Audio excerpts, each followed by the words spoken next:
Okay grandma, मुझे अभी hostel के लिए रवाना होना पड़ेगा। माय चाइल्ड, तुम्हें हॉस्टल पहुंचते तो रात बहुत गहरी हो जाएगी। दरमियान का रास्ता भी बहुत सुनसान है। इस वक्त मत जाओ, बेशक सुबह होते ही चली जाना। ओह नो ग्रैंडमा, मैं तो बस आपकी तबीयत का पता करने आई थी। मुझे हर हालत में सुबह 8 बजे दफ्तर पहुंचना है, क्योंकि बॉस के साथ एक अहम मीटिंग में जाना है ना। उसने वॉल क्लॉक की तरफ देखा जो रात के 10:15 बजा रही थी। देर होती जा रही है ग्रैंडमा, मुझे अब निकलना चाहिए। मगर लारा, अगर मगर कुछ नहीं ग्रैंडमा, मैं छोटी ना समझ बच्ची नहीं हूं जो आप खौफजदा हो रही हैं। मुझे अपनी हिफाजत करनी आती है। और हाँ, हॉस्टल पहुंचते ही मैं अपनी खैरियत की इत्तला कर दूंगी आपको। बस अपना फोन इंगेज मत रखिएगा। Okay grandma, take care, bye. वो आबादी से दूर निकल चुकी थी। अभी पौने घंटे का सफर मजीद बाकी था कि कार के टायर्स बुरी तरह चरचराए। उफ खुदाया, उसने बाहर निकल कर देखा तो कार का एक टायर पंक्चर हो गया था। ओह, ये तो बहुत बुरा हो गया। मेरे पास तो एक्स्ट्रा टायर भी नहीं है। भाड़ में जाता बॉस और मीटिंग। मुझे ग्रैंडमा के घर से वाकई इस वक्त नहीं निकलना चाहिए था। उसने खुद को कोसते हुए चारों तरफ का जायजा लिया और फिर उसे एक तरफ 10-12 मकानात पर मुश्तमिल एक आबादी नजर आई। ओह शुक्र है, मुझे यहां से जरूर हेल्प मिल जाएगी। कुछ देर चलने के बाद वो सुनसान आबादी में दाखिल हुई। तमाम मकानात एक दूसरे से फासले पर बने हुए थे और सभी मकानात की लाइट्स ऑफ थीं सवाए एक मकान के। लगता है मुझे इस घर में जाना चाहिए। उसने वहां पहुंचकर डोरबेल बजाई। तकरीबन 27-28 साल के नौजवान ने दरवाजा खोला। लारा उसे देखकर ठिठक गई। वो नौजवान इस कदर खूबसूरत था कि वो तो अपनी पलकें झपकाना भूल गई। जी फरमाइए, उसने उकताहट से पूछा। वो मेरी कार का टायर पंक्चर हो गया है और मेरे पास एक्स्ट्रा टायर भी नहीं है। क्या आप मेरी कुछ हेल्प कर सकते हैं प्लीज? रुकिए, मैं अभी आता हूं। थोड़ी देर बाद वो एक टायर और औजार लेकर बाहर आया। चलिए मैं टायर तब्दील कर दूं। वो दोनों कार की तरफ चल पड़े। कुछ देर बाद वो नया टायर लगा चुका था। लीजिए मोहतरमा, आपका काम हो गया है। बहुत शुक्रिया, आपसे मिलकर मुझे बेहद खुशी हुई है। और मुझे भी। क्या आपसे दोबारा मुलाकात हो सकती है? Sure, why not. ये कहते हुए लारा ने उसे एक कार्ड दिया। इस पर मेरा मोबाइल नंबर लिखा है। आपका जब दिल चाहे मुझसे राब्ता कर सकते हैं। मुझे बहुत अच्छा लगेगा। लारा अब कार में बैठ के आगे के सफर पर रवाना हो गई। सुबह वो अपनी हॉस्टल रूममेट और सहेली सूजन के कान खाने में मसरूफ थी। हाय सूजन, तुम सोच भी नहीं सकती वो कितना खूबसूरत है। अगर तुम भी उसे देख लो ना तो यकीनन मेरी तरह उसकी दीवानी हो जाओगी। और पता है सूजन, जब उसने मुझसे दोबारा मिलने का कहा तब तो मैं खुशी से पागल हो गई थी। हाँ लारा मैडम, अब तुम्हें उस हीरो की कॉल का इंतजार होगा जिसका तुम नाम तक नहीं जानती। और अगर उसने तुमसे राब्ता ना किया तो भी मैं उसका उम्र भर इंतजार करूंगी। मगर उम्र भर के इंतजार की नौबत ना पड़ी। रात का वक्त था और वो बेड पर लेटी उसके ख्यालों में गुम थी जब मोबाइल फोन की बेल बजी। उसने मोबाइल फोन उठाया। स्क्रीन पर किसी नंबर के बजाय 000 कॉलिंग लिखा था। उसने हैरत ज़दा होते हुए कॉल अटेंड की और स्पीकर ऑन किया। Hello, Lara speaking. I am Robert. दूसरी जानिब से जानी पहचानी आवाज उभरी। अच्छा, तो आपका नाम रॉबर्ट है। लगता है तुमने मुझे पहचान लिया। हाँ, भला मैं अपने मोहसिन को कैसे भूल सकती हूँ। लारा, मैं तुमसे मिलना चाहता हूँ। अरे क्यों नहीं, ये तो मेरी खुशकिस्मती होगी। आप बस जगह और वक्त बता दें, मैं वहां आ जाऊंगी। ठीक है, तो फिर वहीं चली आना जहां हम पहली बार मिले थे, यानी आपके घर। हाँ, तुम ठीक समझी। लेकिन कल रात 12 या 12:15 बजे तक तो मेरे घर आ सकती हो। दरअसल मेरी दफ्तर से वापसी 11:30 पौने 12 बजे तक होती है और फिर परसों मुझे बिजनेस के सिलसिले में 1 माह के लिए लंदन जाना है और जाने से पहले मैं तुमसे जरूर मिलना चाहता हूँ। लारा ने मुतमईन होकर हामी भर ली। सुबह वो सूजन को अपनी और रॉबर्ट की होने वाली मुलाकात के बारे में बता रही थी।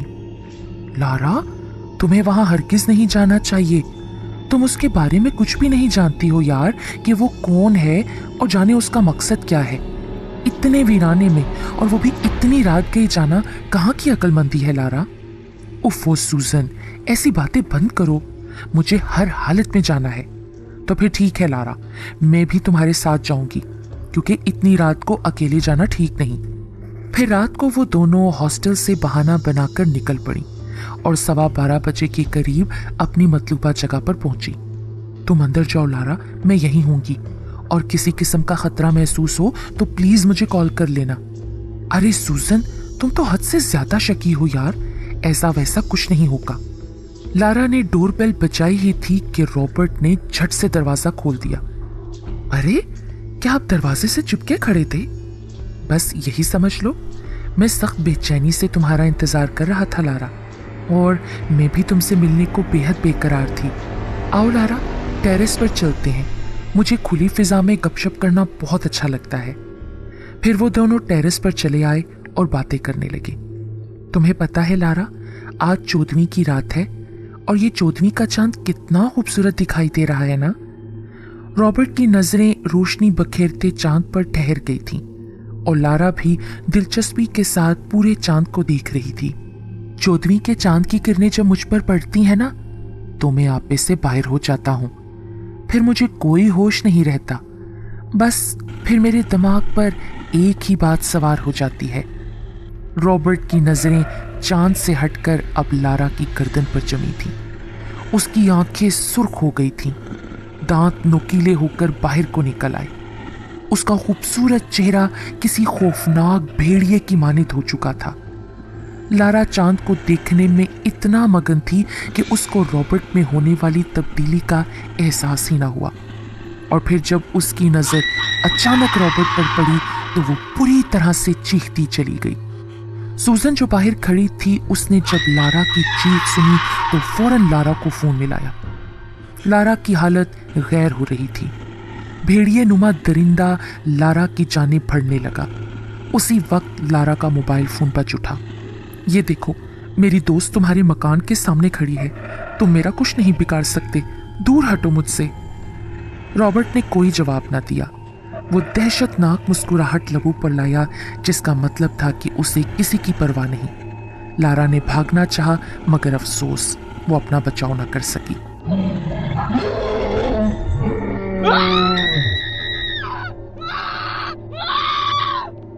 सूजन समझ गई कि जरूर कोई गड़बड़ है। उसने सोचा कि आसपास बने किसी घर से मदद लेनी चाहिए। वो एक घर की तरफ दौड़ी और गेट बजाना शुरू कर दिया। एक आदमी बाहर निकला। क्या बात है लड़की, कौन हो तुम, और रात के इस पहर क्या हुआ है तुम्हें? जी, वो आप मकान देख रहे हैं ना, उधर मेरी दोस्त आई है रॉबर्ट से मिलने, लेकिन अंदर कुछ गड़बड़ लगती है। आप मेरी मदद कीजिए प्लीज। रॉबर्ट के घर? मगर क्यों? रॉबर्ट का मकान तो एक अरसे से बंद पड़ा है। क्या वो रॉबर्ट की कोई रिश्तेदार है? और तुम्हें किस किस्म का खतरा महसूस हुआ है? रॉबर्ट ने उसे रात 12 बजे के बाद अपने घर आने की दावत दी थी, मगर अच्छा देखिए प्लीज, आप बातों में वक्त जाया ना करें, हमारी मदद करें। उफ, वो लड़की, जाने तुम क्या कह रही हो? रॉबर्ट भला कैसे दावत दे सकता है? उसको तो मरे 10 साल से जायद अरसा गुजर चुका है। व्हाट? ये कैसे हो सकता है? देखें, उसका मकान कितना रोशन है। आदमी ने अंधेरे में डूबे रॉबर्ट के मकान की तरफ देखा, फिर सूजन को गुस्से से घूरते हुए कहने लगा, क्या पागल हो गई हो? जरा आंखें फाड़ कर देखो। सूजन ने रॉबर्ट के मकान की जानिब देखा। वाकई वहां तो मुकम्मल अंधेरा था। चलो भागो यहां से, पागल कहीं की। आदमी ने यह कहते हुए दरवाजा बंद कर दिया। सूजन अब कार की तरफ भागी। वो जल्द अज जल्द यहां से निकलना चाहती थी, लेकिन वो भी लारा की तरह अपनी जान ना बचा पाई। रॉबर्ट के मकान से रॉबर्ट के 2 हाथ लंबे होकर सूजन तक पहुंचे और उसकी गर्दन को दबोच लिया।